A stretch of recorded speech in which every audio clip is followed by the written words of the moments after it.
Hi everyone, welcome back to the MEC-TEC garage, and today we are going to be working on Project Plonker. We need to start sorting out the engine because the only thing that I want to do before the body goes back on the chassis, just to make my life easier more than anything else, is to get the engine on there, because obviously you can just put it straight on the top of the chassis, fold it down, and then the body can go straight down over the top of it, rather than having to try and wrestle it in from underneath like we did when we did the clutch on Justin's Regal van. It was fairly difficult, fairly tight, and obviously it's a lot easier as I've got it apart already to do it that way. So the engine is down there on the floor behind you, so let me show you what we've got and what we need to do to start with, and we'll go from there. Okay, as you would have seen from the previous video on Project Plonker, this is the engine we're going to be using, but the head has been damaged by somebody in the past with a grinder on that mating surface for the cap for the thermostat, and it's got a big gouge out of it, so I'm not very happy about using that head, even though it's okay, and I have had that running on the floor. So we're going to be using this head off of this engine, which as you can see is just perched on there at the moment. So I want to get that on the bench over there, start giving it a good old clean up, and then we need to take it down to the local machine shop and get the head skimmed so that we know it's dead flat, ready to go back on once we sort out the bottom end of the engine. So I'll get that on the bench first and we'll go from there. Let's crack on. Okay, this is the cylinder head we're working with. As you can see, it's pretty grotty and grimy where it's not been used for a hell of a long time. I have started to scrape off a little bit of the gasket material off of here. Obviously this is all going to get skimmed anyway, so it won't make any difference really. Just sort of trying to make it a bit easier for the machine shop when they get hold of it, so they haven't got a load of grime to contend with. So I'm going to get this all cleaned up. I've got an old bowl here, and then I may even take the valves out before I take it down to the machine shop, because we're going to need to be changing the valve stem seals and all that sort of thing anyway. So I'll get this all set up with some stuff to get it cleaned, and we'll go from there.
Okay, after a hell of a lot of cleaning, it looks like that, which it looks not a lot different really, but it is got rid of all the grime and the horrible nastiness that was in there.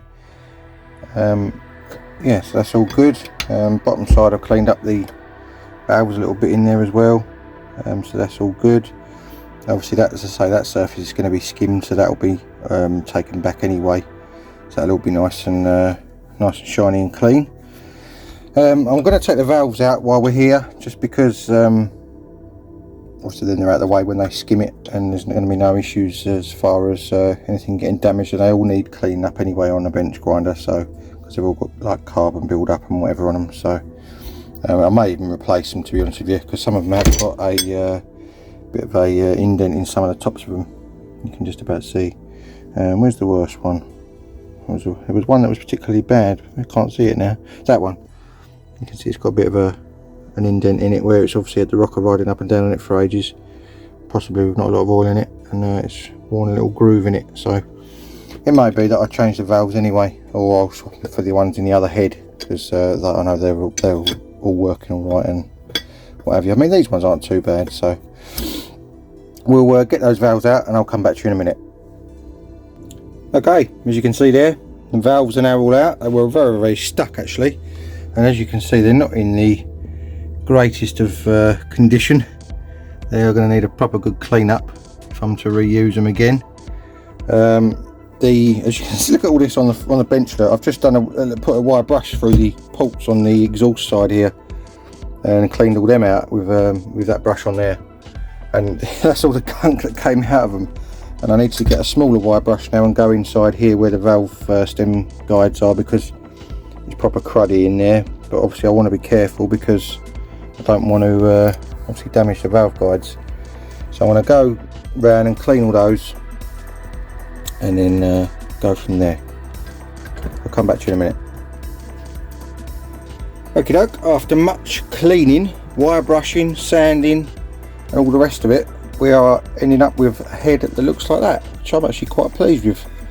I've given that little area there a little file back with a flat file.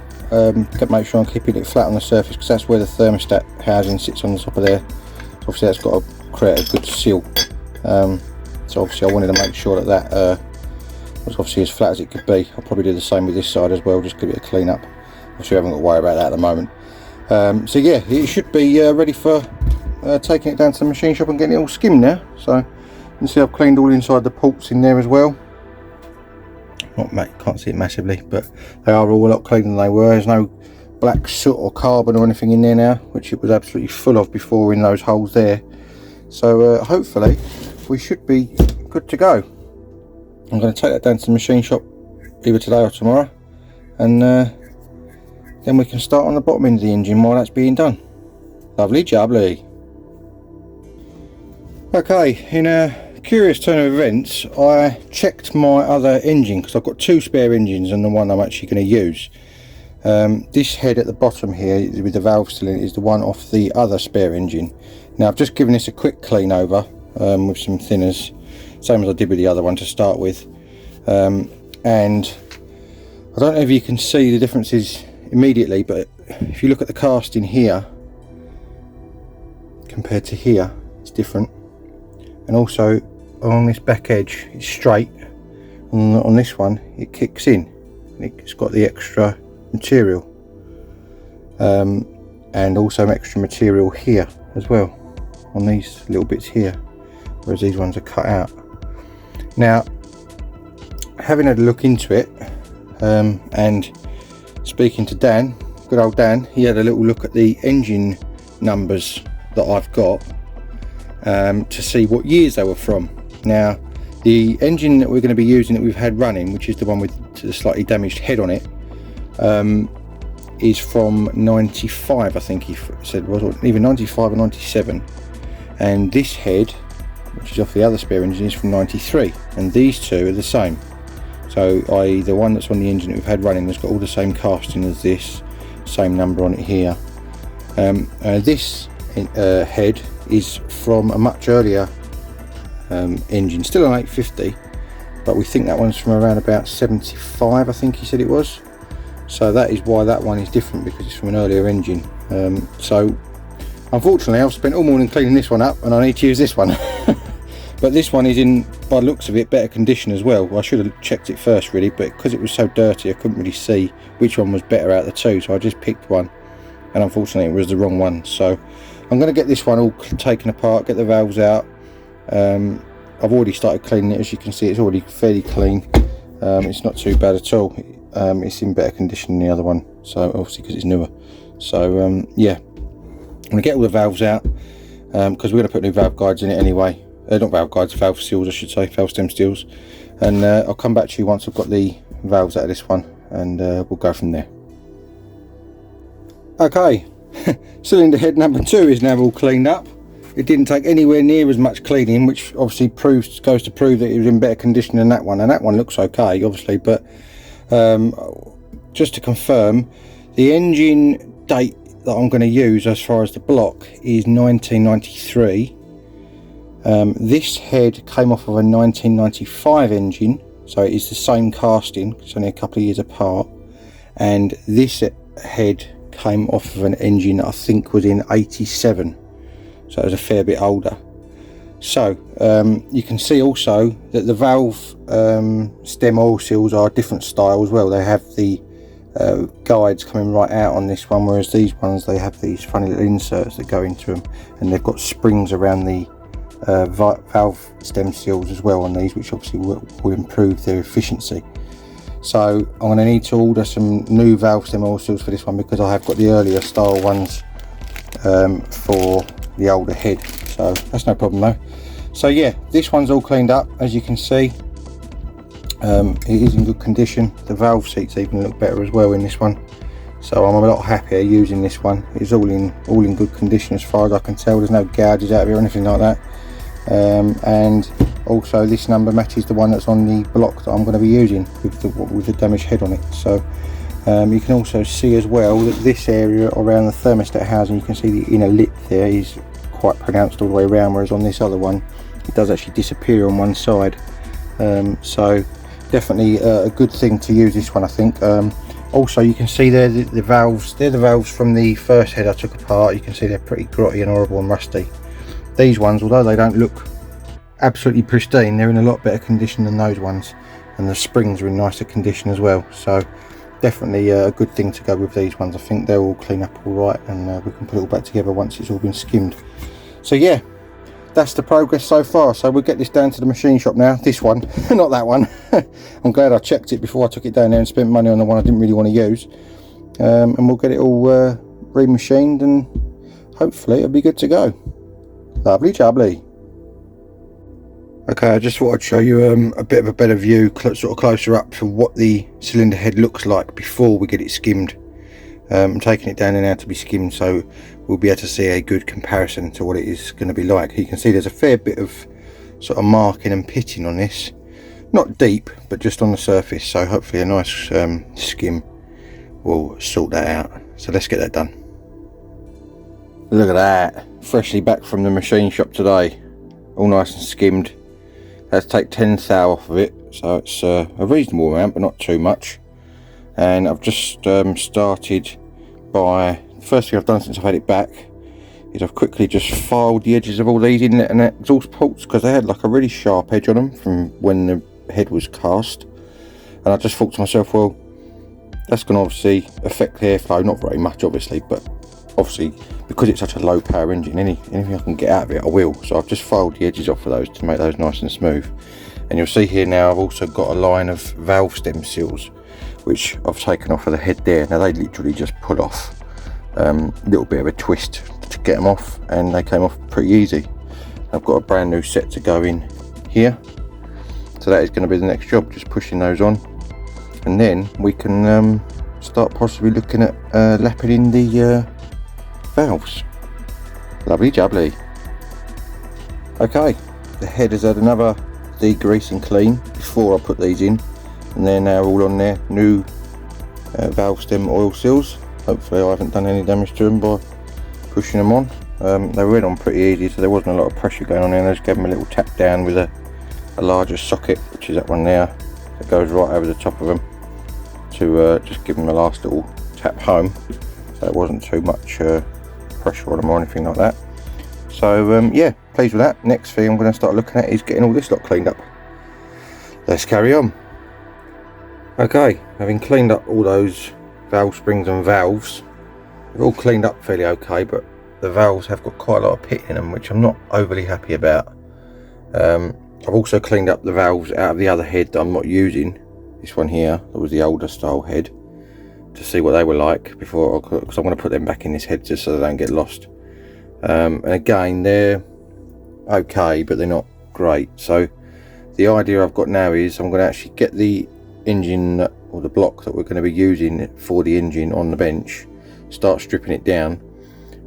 Before I take the head off, I'm going to do a compression check on it, and we have had it running already, so we know it runs all right, but I just want to sort of see what the figures are on it, just to confirm in my mind that it doesn't need to have rings or anything like that. So I'm going to get that up on the bench, do a compression check on it, and then we'll take the head off of that engine that I'm not going to use, and take the valves out that we've already, obviously that head has already been running on that engine. So I'm going to see what the valves are like in that, and we may be putting the valves from that head on the engine into this one, with all the new guides. So that is the plan at the moment. Let's carry on. Rightio, I've had a bit of a clear up. I've got all the old valves from the head I'm not using put back in that head, so that they're not going to get lost, and that's put back on the old engine that I'm not using. This is the engine we're going to be using. As you can see, it needs a damn good clean, but we have had it running on the floor, so we know it runs all right. So yeah, the first thing I'm going to do is get the spark plugs out, and then we can get a compression check done on it. And I don't know how good the compression check is going to be, because I know the head gasket's no good on this. We literally bolted it together just to see if it ran all right on what we had, very temporarily, obviously with no coolant or whatever. So it ran fine and sounded nice as well. So well, as good as it can sound with no exhaust on. So yeah, we'll just get I just want to get an idea of what it's putting out.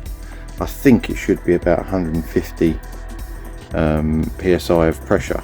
I think that's what it said online, but I couldn't really get a definitive answer. So we'll see what it comes out like. Let me get the plugs out and we'll have a look. Okay, I've got a Heath Robinson setup here. I've got a battery plugged into a charger, plugged into the engine, and we're going to try and spin it over with these jump leads. And we're looking for the gauge, obviously, on here to see what it reads. Let's see if I actually attach the gauge properly. Try again. Right.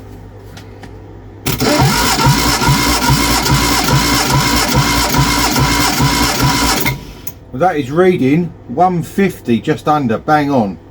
So that is a really good reading for this engine. So I'm well pleased with that. So I'm going to go through each one and obviously make sure that they're all around the same, and then hopefully we can start stripping this engine down, because obviously we know then that hopefully the rings and everything are all right, and I know it runs. So only problem now is I can't get me compression tester to undo. There it goes. Right, I'm going to go through the other 3 cylinders and we'll see what we get. Okay, well I think it's safe to say we've got a healthy engine. They are all 150 psi, which is absolutely spot on what I could find online. You see that's dropping slightly now, obviously because the gauge is leaking slightly, but that actually just did go above 150 psi when I was winding it over, as did the others, and they've settled at just about 150. So I'm well chuffed with that. So that means now we can start getting this thing stripped down. Let's crack on.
Rightio, as you would have seen from that bit of time lapse there, head is now off.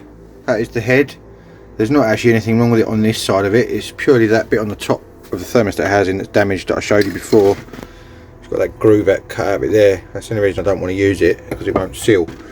So I did give this a clean up last time it was all apart, so it's all pretty sort of clean and nice on there.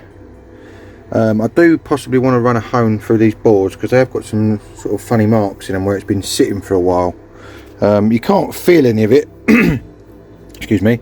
You can't feel any of it, but it's just you can see it. So I just want to run a hone through them just to obviously make sure that they're as smooth as they can possibly be. They are smooth anyway, but just to make sure. So I think the next stage will be we need to drain the oil out of it, because as you can see it's leaking oil everywhere where I turned it over. So we'll flip it round, get the oil drained out and go from there. Right, the oil in this is going to be grotty, I know, but we'll drain it out as best we can, just so we don't get getting oil everywhere. There we go. Black as you're at, as my wife would say.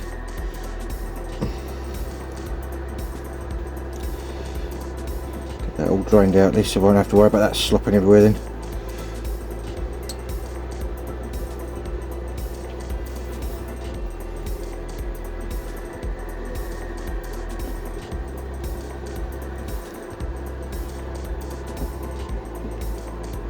God, that is really dark.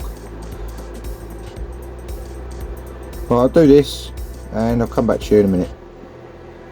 Okay, now the oil's all drained out. I've got the sump off, as you can see there. It's a bit sludgy in the bottom there. We will clean all that out, obviously before it goes back on. Inside the engine looks pretty alright. I have had this apart just briefly when I very first got the engine, just to have a look inside it, and it looks fine. It's all nice and clean up in there, as you can see. There's not really any sort of sludge deposits or anything like that inside the engine really. So yeah, I think that's going to be alright. So next thing I'm going to do is I'm going to take the oil pump off and the strainer, get that out of the way, because obviously it's in the way of us when we're trying to look at the main bearing end caps and whatever, because you can see they've not got any locking tabs on them, and I noticed this when I first took it apart. I've got a full gasket set there, as you can see, for every single gasket on the engine. Which we're going to change, including in there somewhere is the lock washers for these, so that will obviously rectify that problem. We'll have a little inspection of the shells obviously again while we're in there. I have had a look at them before, but not since I've had it running, so we'll get it apart and have a little look at those just to make sure they're still alright, and since it's been running I don't see any reason why they shouldn't be, as I say, because it ran absolutely fine, and we've just done that compression check on it now and that was fine too. So I'll get this oil pump off and I'll get maybe one of the bearing shells off and I'll come back to you. Okay, I've just undone the first end cap. That is what it looks like. All still got the white metal on it, which is good. It focuses on my hand, that is. There we go. A few little marks on it, but nothing horrendous. The crankshaft is nice and smooth underneath. I've actually just popped the whole piston out, and it looks as though this engine may have had new rings in it already, because they are lovely and springy and pliable, so they can flex a little bit, and they all popped out nice. So I would say we're okay on the rings and the shells, so that's great.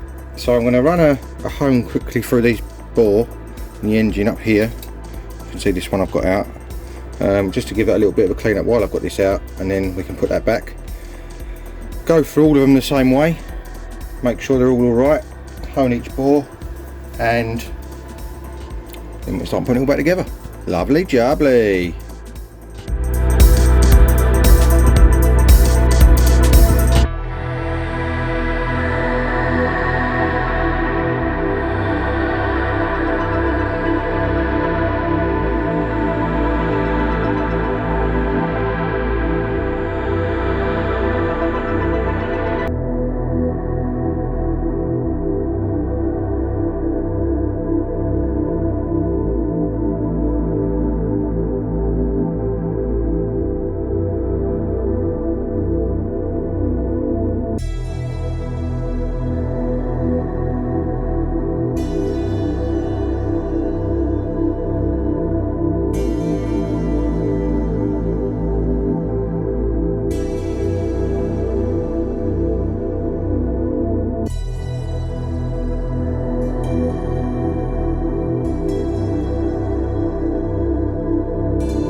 So as you would have seen from that bit of time lapse there, we've done the 2 centre cylinders and we're now onto the outside ones. Now unfortunately my stones on my grinding tool have decided to disintegrate, as you can see there, so I'm not going to carry on with that at the moment because I obviously don't want that metal to dig into the side of the bore. So yeah, that's where we're at the moment. So I've got this top piston out, as you would have seen, piston number 1 I'm assuming that would be. All the cylinders have got a little bit of sort of markings and witness marks on them where it looks like the engine's been sitting for a long while, but once I've honed them, although you can still see them, you can't feel them. So, and obviously it wasn't an issue before when it ran, and it wasn't an issue with the compression test, so I'm going to go with it on that side of things because I think it's going to be just fine. Again, all the pistons have basically got brand new rings on them. They look like they've got very minimal wear. So I'm quite pleased with that. That's really good. Again, all the white metal on the bearings is all intact. A few little marks in it, but nothing untoward. So I think we'll be okay on those as well. I'm not finding anything too bad at the moment, so that's good. So I need to order a new one of those tools, either that or I need to order some replacement stones for my one. So while we're waiting, I think I'm going to jump onto the head, which is down here. This is the old head.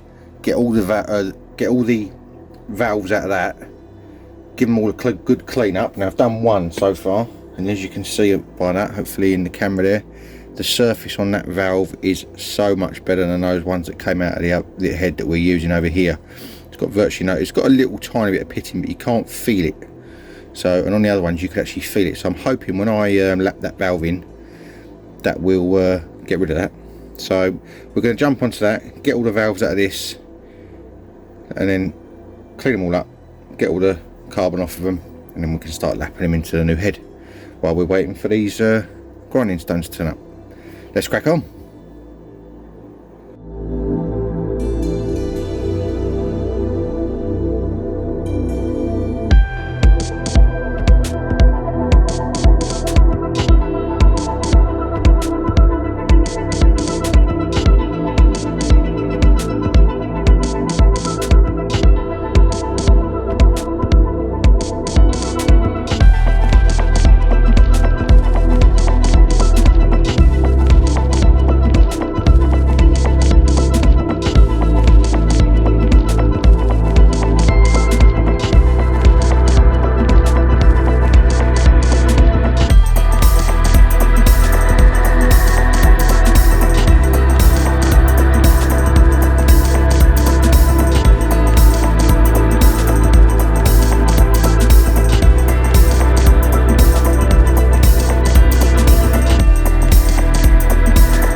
Okay, as you would have seen there in that bit of time lapse, all the valves are out and I've cleaned them all up, barring these 2. Now the reason for that will become apparent in a second. I did show a little bit in the time lapse, but look when I put it in the drill.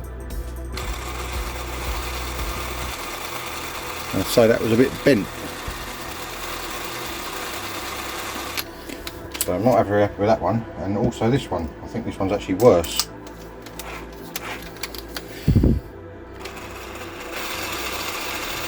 Yeah, that's definitely bent. All the others are lovely and straight. I went through them again. You would have seen that in the time lapse. I went through them again to make sure they were all straight. And those 2, which I believe are the exhaust valves because they're slightly bigger, are definitely bent. So we're going to have to substitute 2 of these for 2 out the other head. I obviously have to pick the best 2. Either that, or I'll look through my spares and see what I've got, see if I've got any odd valves that match.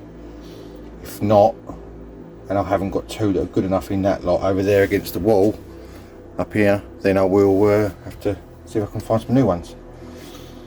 So yeah, that's where we're at. Let's carry on.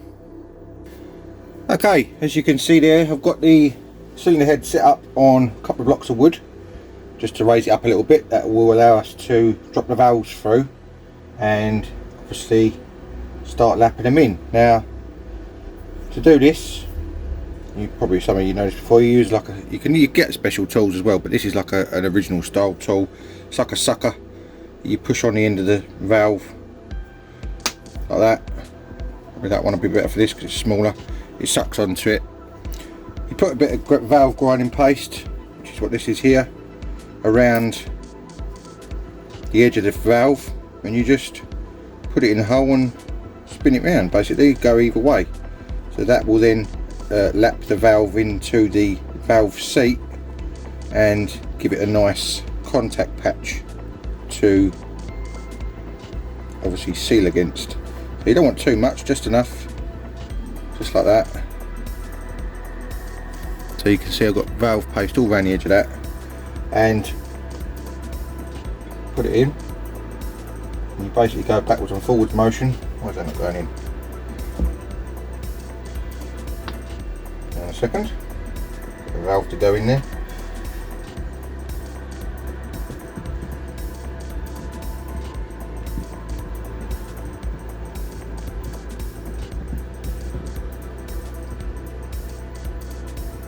Don't know why that's not going straight in, it should just go straight in. Just give it a little, get me plastic hammer, a little tap. Yeah, that shouldn't be that tight. So, something's not quite right there.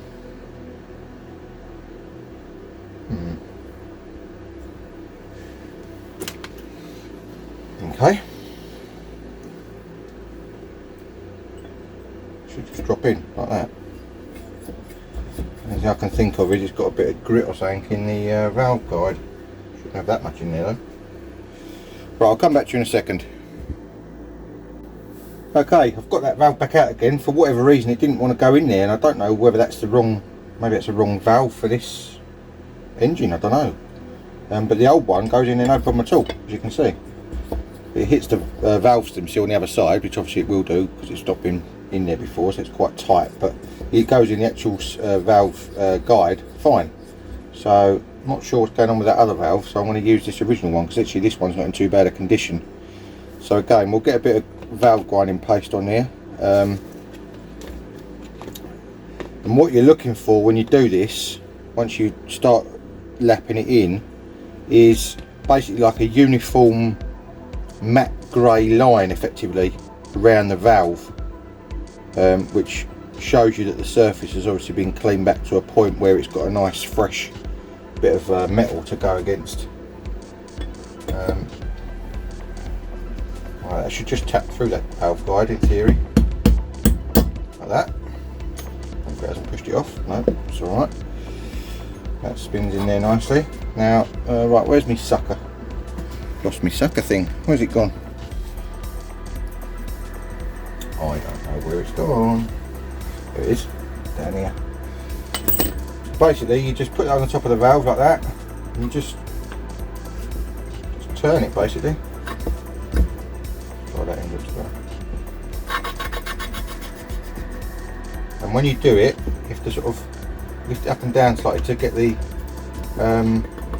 valve paste back where you need it to be to do the grinding. This isn't sticking very well. I don't know, it's because the top of this valve's a bit oily. Let's try again. So you don't want it to be oily because otherwise it won't stick.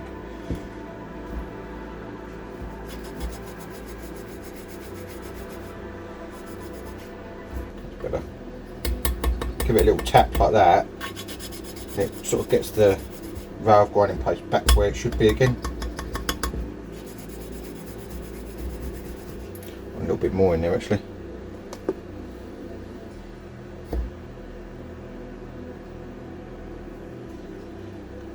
So it's quite a bit of a sort of laborious long process this as such. So I won't obviously film doing all of them because you will definitely be asleep by the time I finish, I suppose. But I just thought I'd show you the first one. You can hear it change as you turn it. Obviously it starts off sounding really coarse, and then it sort of goes a bit smooth.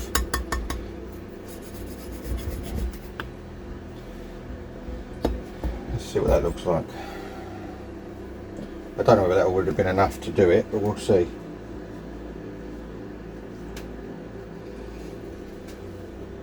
No, so there's no dark. Well, it's starting to get. You see, get like a dark sort of grey line around the edge of the valve there.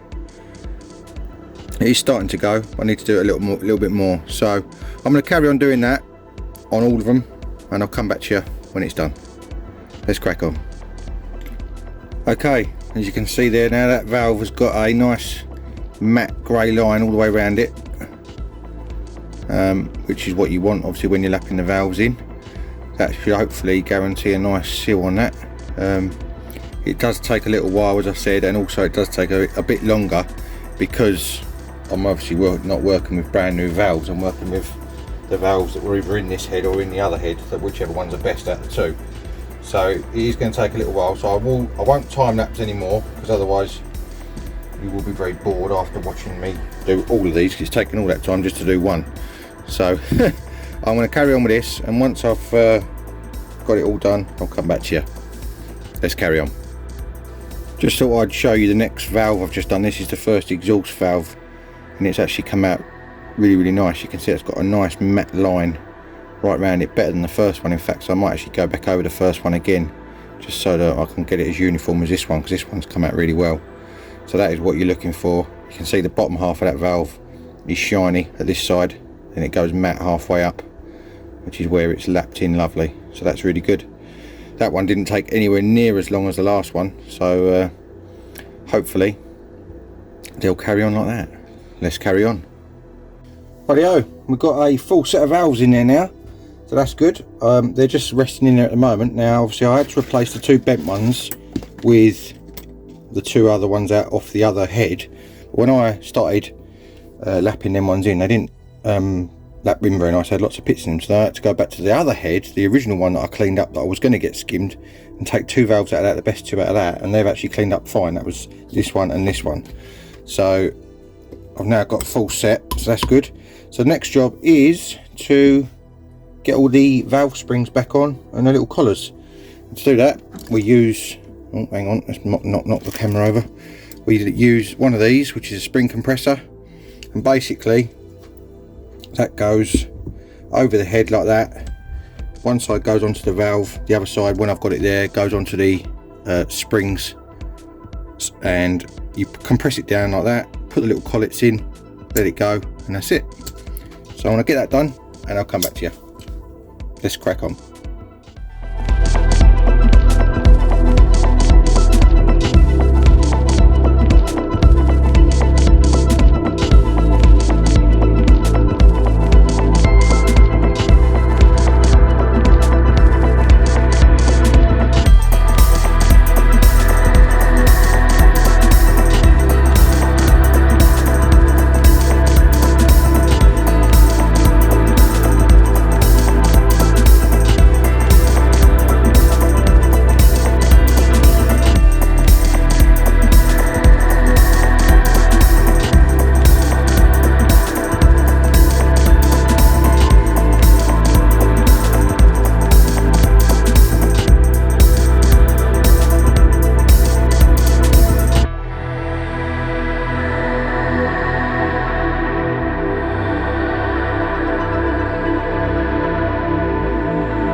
There we go, all the valve springs are back on, collets are in. They're a bit fiddly, as you probably saw from that video. I did drop a couple of times and they didn't quite seat quite right, so I'm just going to go along these now. I'm going to put this machine surface on a soft cloth so that it doesn't damage it on these bits of wood, and I'm just going to go along and just tap them with a plastic hammer just to make sure they're seated right, and that should be it. So give them a little tap. Sorry if it jerks the camera.